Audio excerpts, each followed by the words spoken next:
ओम सर्वमंगल मांगल्ये शिवे सर्वार्थ साधिके शरण्ये त्र्यंबके गौरी नारायणी नमोस्तुते। जयंती मंगला काली भद्रकाली कपालिनी दुर्गा क्षमा शिवा धात्री स्वाहा स्वधा नमोस्तुते। यस्मिन् सर्वं यतो सर्वं यः सर्वं सर्वतश्च यत् यश्च सर्वमेव नित्यं तस्मै सर्वात्मने नमः। ओम गुरुर्ब्रह्मा गुरुर्विष्णु गुरुर्देवो महेश्वर गुरुर्साक्षात् परब्रह्म तस्मै श्री गुरुवे नमः। ओम। भगवान के चरणारविंद में उपस्थित होकर हम नित्य प्रति भक्ति और शक्ति का दान मांगते हैं। भगवान की असीम कृपा होती है जब हमें सत्संग मिलता है और यहाँ पर हम है जिसमें भगवान कृष्ण और अर्जुन का जो संवाद है और उस संवाद के द्वारा जो ब्रह्म विद्या का वर्णन किया गया है उसे समझने की, जानने की अलग अलग संतों ऋषियों महात्माओं ने जो अपना अपना वक्तव्य दिया है, उसे व्यक्त किया है, उसको समझने की आपस में कोशिश कर रहे हैं, चर्चा कर रहे हैं। और प्रथम अध्याय हमने कल शुरू किया था जिसमें चौथा श्लोक जो है वो ये है, अत्र शूरा महेशासा भीमा अर्जुन समायुधि युयुधानो विराटश्च द्रुपदश्च महारथा।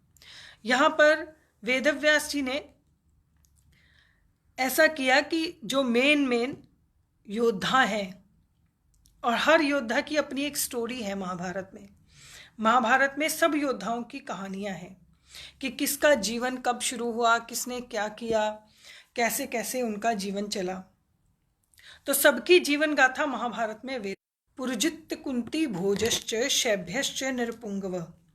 पुरुजित राजा पुरुजित और कुंती भोज, ये सब नाम है बड़े बड़े योद्धाओं के।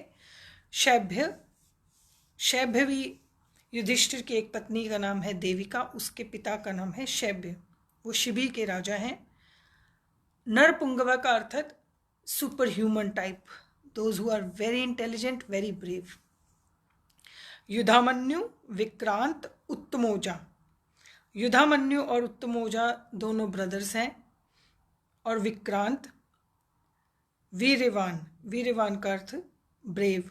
सौभद्रो का मतलब सौभद्र ये नहीं है नाम, सौभद्रो का अर्थ है सौभद्र का पुत्र। सौभद्र का पुत्र कौन है, सारी दुनिया जानती है, अभिमन्यु। द्रौपदेयाश्च का अर्थ द्रौपदी के पांचों पुत्र। द्रौपदी के 5 पुत्र हैं, प्रतिविंध, श्रुतसेन और नकुल और सहदेव। कभी उसके एक पांडु पुत्रों से एक पुत्र हुआ, श्रुतसेन, श्रुतवर्मा, श्रुतकर्मा, प्रतिविंध और श्रुतसेन। सर्व एव महारथा, ये सारे महारथी हैं। तो दुर्योधन ने जो सारे महारथी हैं बड़े बड़े, उनका सबका नाम द्रोणाचार्य जी के सामने ले दिया। अब क्या कहता है कि अस्माकम तू, अब अस्माकम माने अपनी सेना के जो लोग हैं, तू विशिष्टा ये का मतलब जो विशिष्ट लोग हैं, हमारे जो विशिष्ट सोल्जर हैं, तानिबोध द्विजोत्तम, हे द्विजोत्तम। दुर्योधन की लैंग्वेज को हमने फॉलो करना है, तभी हमें महाभारत समझ में आएगी, भगवद गीता समझ में आएगी। द्विजोत्तम कहा उनको जबकि खड़े हैं बैटलफील्ड में, और उनको द्विजोत्तम कहा। बाकी सबको देखो वीरवान, महारथ, युधि, महारथ, नरपुंगव,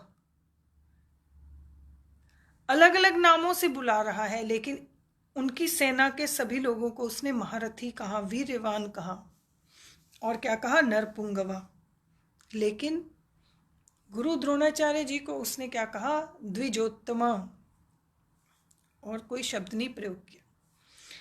क्योंकि इस समय दुर्योधन जो है वो 2 तरह की परिस्थितियों में है, उसका जो माइंड है वो इम्बैलेंस्ड है। क्यों है? पहली बात तो वो एक तरफ तो उसे राजा होने का प्राउड है, और दूसरी तरफ उसको लगता है कि मेरे पास जो योद्धा हैं वो सारे बहुत अच्छे हैं, ब्रेव हैं, बहुत शक्तिशाली हैं, दे आर इनफ, बट उसको लगता है, उसके मन में ये भय है, ही इज फियरफुल। सबसे पहले कौन बोलना शुरू करता है? जो फियरफुल हो। दुर्योधन सबसे पहले बोल रहा है क्योंकि उसके मन में डर है। उसकी आत्मा इस बात को जानती है कि मैं अधर्म का साथ दे रहा हूं, मैं अधर्म कार्य कर रहा हूं, और ये जितने धर्मात्मा लोग हैं ये मन से मेरे साथ नहीं है। ये दुर्योधन की मन की, क्या है ना, अंदर की उथल पुथल है जो शब्दों के द्वारा बाहर आ रही है। उसकी साइकोलॉजी, उसने उनके अर्जुन के, युधिष्ठिर